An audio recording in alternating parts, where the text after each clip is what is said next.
ओम श्री सद्गुरुदेव भगवान की जय। प्रश्न है कि भजन प्राप्त कहाँ से करें।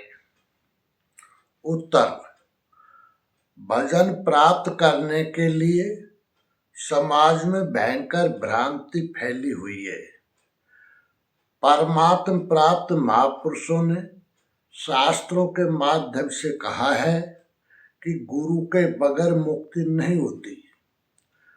मंत्र के द्वारा गुरु ही भजन देते हैं। तो गुरुओं की लाइन लग गई। किसी ने भगवा कपड़े पहन लिए और कुछ रामायण की चौपाई या गीता के श्लोक सीख लिए, हो गए गुरुजी। कोई किसी पूजा स्थल अर्थात मंदिर का पुजारी बन गया तो हो गए गुरुजी। किसी ने ब्राह्मण जाति में जन्म ले लिया तो जन्म लेने मात्र से ही हो गए गुरुजी। कोई शिष्य बनने आया तो उसके कान में कुछ बोल दिया और कहा, इससे किसी से कहना मत, दे दिया मंत्र। इस तरह समाज भटक रहा है और ये निगुरे अर्थात जो गुरु हैं ही नहीं और गुरु बन रहे हैं, ऐसे गुरु खुद अधोगति में जाने और दूसरों को भी ले जाने वाले हैं। वस्तुतः गुरु है कौन? भजन किससे मिलेगा? इस पर श्री कृष्ण गीता 4/34 में कहते हैं, तद विधि प्रणिपातेन परिप्रश्नेन सेव्या उपदेशयन्ति ते ज्ञानम ज्ञानिनस्तत्वदर्शिने। गीता 4/34।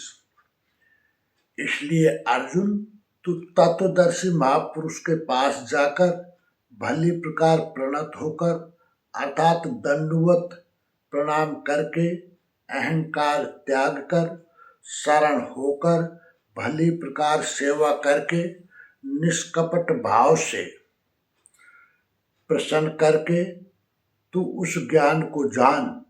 वे तत्व को जानने वाले ज्ञानीजन तेरे लिए उस ज्ञान का उपदेश करेंगे, साधना पथ पर चलाएंगे।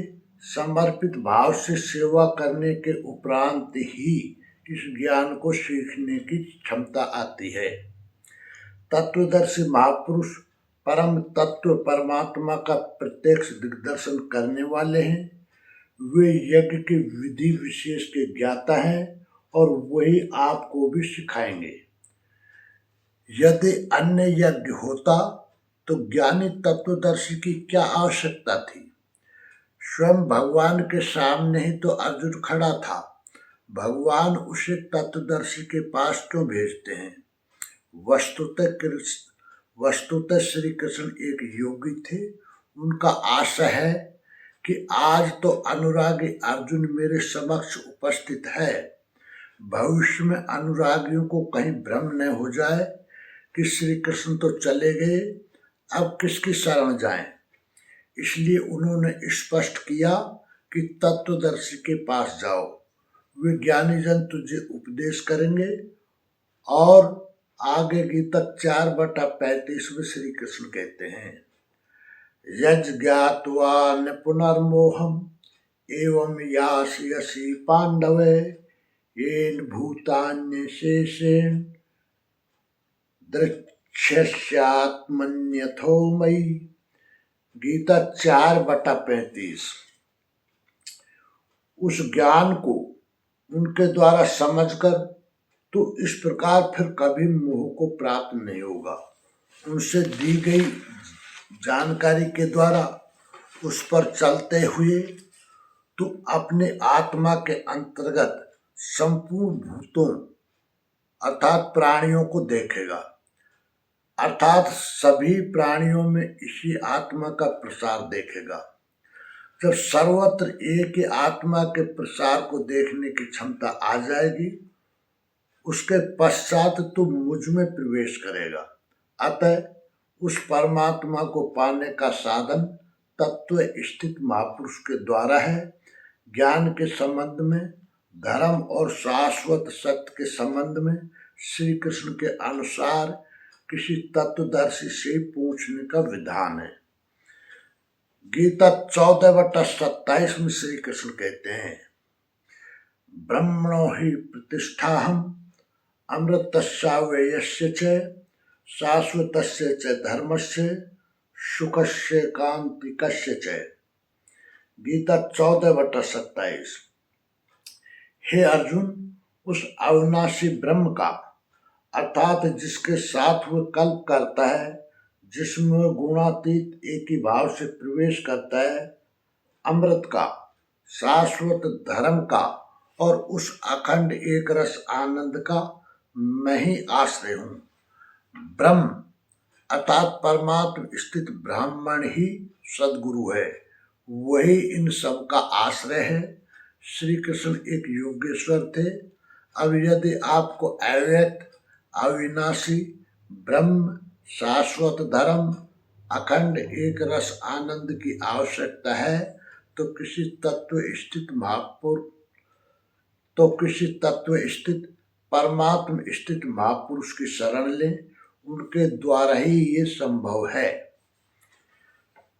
निष्कर्ष यह है कि भगवान श्री कृष्ण कहते हैं, अर्जुन, तू तत्वदर्शी महापुरुष के पास जाकर भली प्रकार प्रणत होकर अर्थात अहंकार त्याग कर दंडवत प्रणाम करके शरण होकर सेवा करके निष्कपट भाव से प्रसन्न करके तू उस ज्ञान को जान। वे तत्व को जानने वाले ज्ञानी जन तेरे लिए उस ज्ञान का उपदेश करेंगे। साधना पथ पर अर्थात हृदय से रथी होकर निर्देश देते हुए चलाएंगे। उस ज्ञान को उनके द्वारा समझकर तू इस प्रकार फिर कभी मोह को प्राप्त नहीं होगा। उनसे दी गई जानकारी के द्वारा उस पर चलते हुए तू अपनी आत्मा के अंतर्गत संपूर्ण भूतों को अर्थात सभी प्राणियों में इसी आत्मा का प्रसार देखेगा। जब सर्वत्र एक ही आत्मा के प्रसार को देखने की क्षमता आ जाएगी, उसके पश्चात तू मुझ में प्रवेश करेगा। हे अर्जुन, उस अविनाशी ब्रह्म का, अमृत का, शाश्वत धर्म का और उस अखंड एक रस आनंद का मैं ही आश्रय हूँ, अर्थात समकालीन परमात्म स्थित सदगुरु ही इन सब का आश्रय है। प्रश्न पूरा हुआ। संपूर्ण जानकारी के लिए देखें परम पूज्य योगेश्वर स्वामी श्री अड़गड़ानंद जी महाराज की व्याख्या यथार्थ गीता। ओम श्री सद्गुरुदेव भगवान की जय।